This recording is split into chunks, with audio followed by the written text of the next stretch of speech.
what's happening to Greymon there? Oh, he's only disintegrating.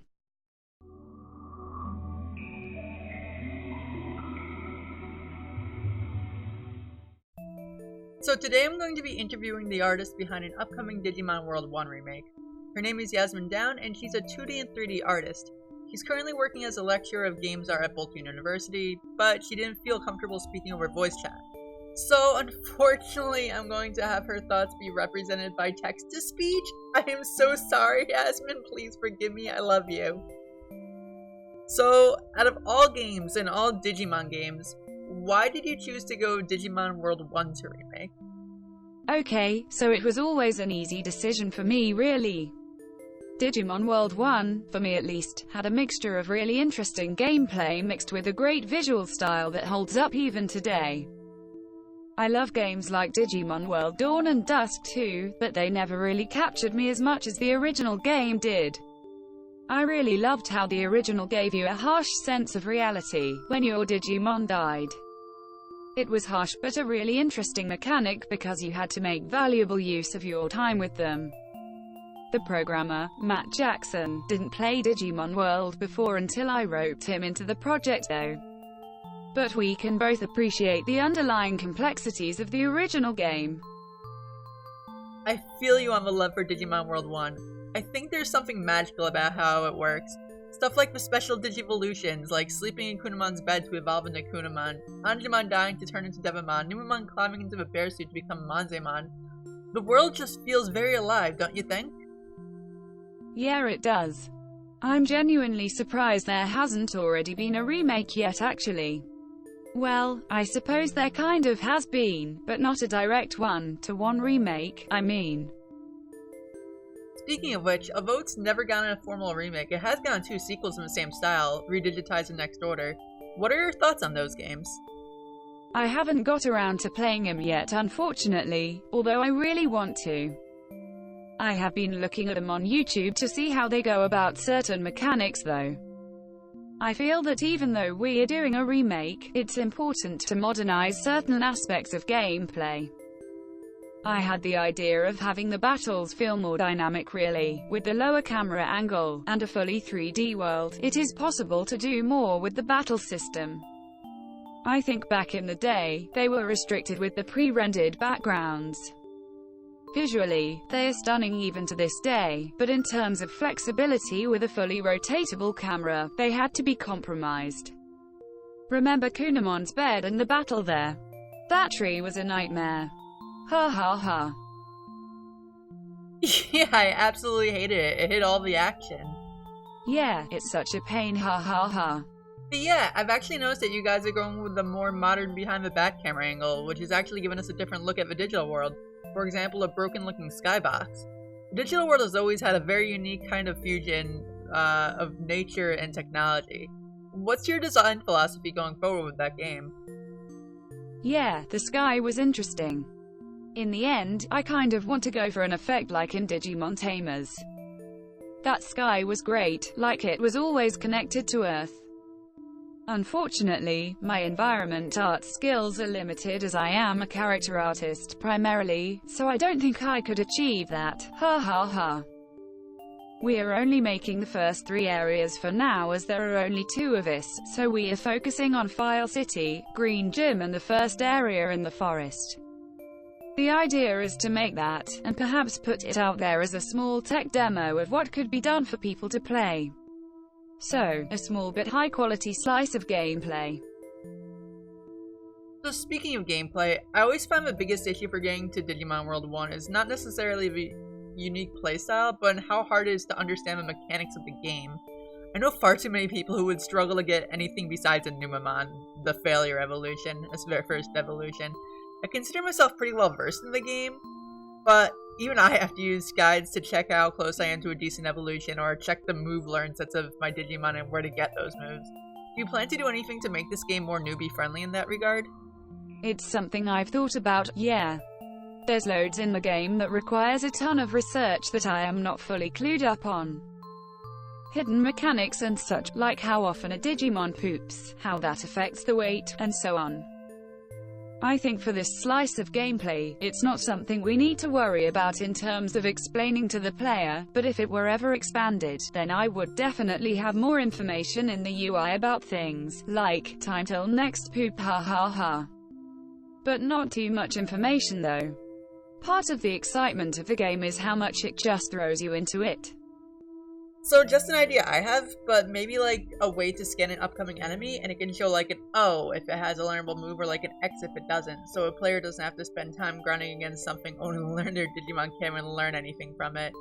I know you said you didn't play it, but Digimon Next Order had a facility that would show your requirements needed to hit certain Digivolutions, as well as give you the ability to block unwanted ones. All on you, though. That's a really cool idea actually, I like that.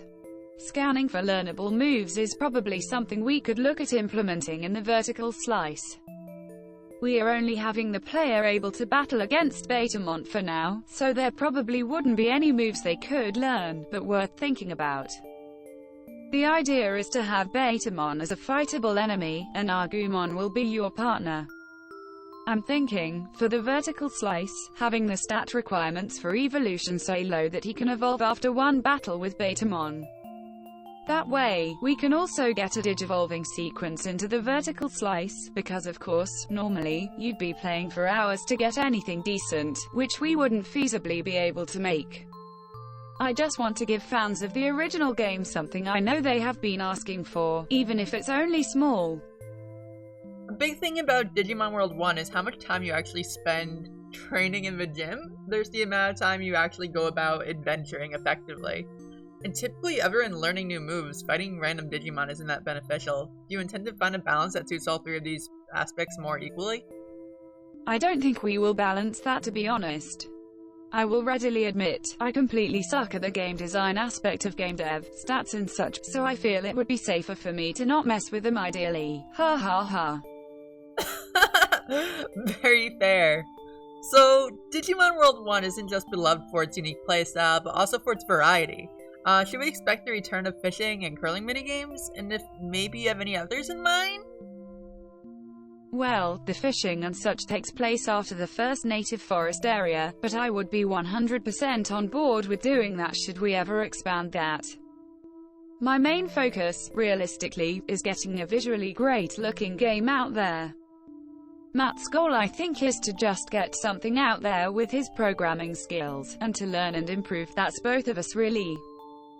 The actual design aspect of the game, mechanics and such, would definitely be better left to someone who specializes in that stuff should we ever decide to expand the project. Have you considered reaching out and finding others who are interested in joining the team? I can't help but think there's plenty of other talented people out there who would love to work on this. Yeah, I've thought about it for sure, but for now I think it's best to keep it to the two of us, and create a vertical slice. This is because if we did bring people on board, we would then have something to point these new members towards in terms of art style and goals, if that makes sense. I suppose this small demo would serve as a pitch essentially. We had a project before this, not a fan one, an original game idea, but the scope was too large and it all went a bit wrong, so we are dialing it back. Ha ha ha.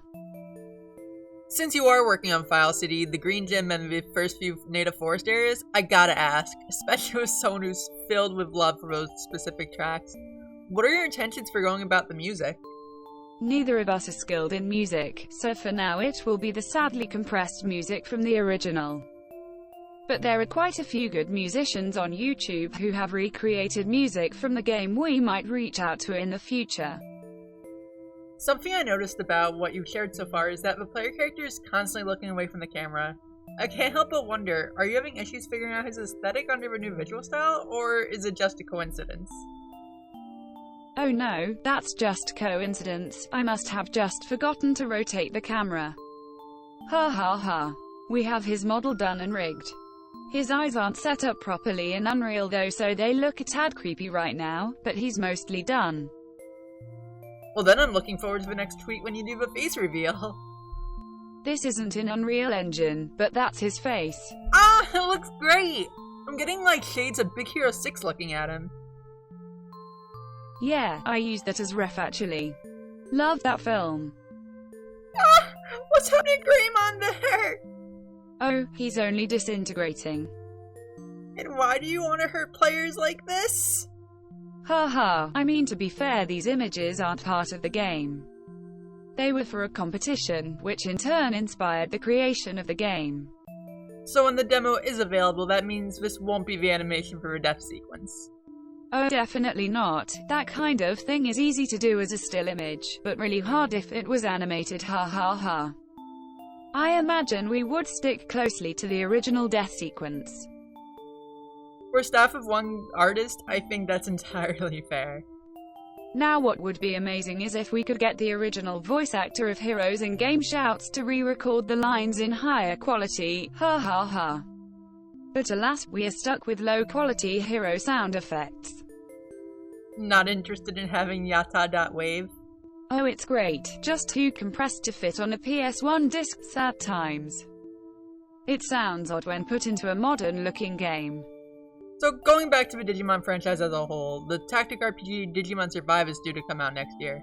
What are your impressions of it, or the direction of the Digimon franchise as a whole has been taking since the release of Tri, for that matter? I love the art style. It looks amazing. I'm not big on the direction the gameplay has taken, but that's just me as I am a fan of the free cam. But visually, wow, that game looks stunning. I think that's fair. Tactic RPGs and visual novels are both niche game genres. They aren't for everyone. Also, I really enjoyed Tri 2. I still need to catch up with the later episodes, but man, the style is nice. But of course, the original chunky style will always be my favorite. Gotta love the big cartoony hands and feet from Adventure. So endearing. Definitely. I also love the hand-painted backgrounds from the original too. So, gotta ask, any timetable for replayable release of your demo? Sadly not. My work life is very unpredictable, so I couldn't give an estimate, unfortunately. I wasn't able to work on it for a few months until about a week ago, for example, so it would be difficult to say. Well, I think it's fair to say a lot of us are rooting for you. Alongside Digimon Survive, the eventual next Digimon story game, and the upcoming Digimon film, I think there's a lot of fans who would agree that your modest project would be right up there with those in terms of highly anticipated releases. Haha, no pressure then. I find the Digimon community is really supportive. From what I've seen, it's a very healthy and thriving community, and it's been a pleasure to connect with other fans so far. Well, that's all I got. Thank you so much for your time, Yasmin. It's really been a pleasure.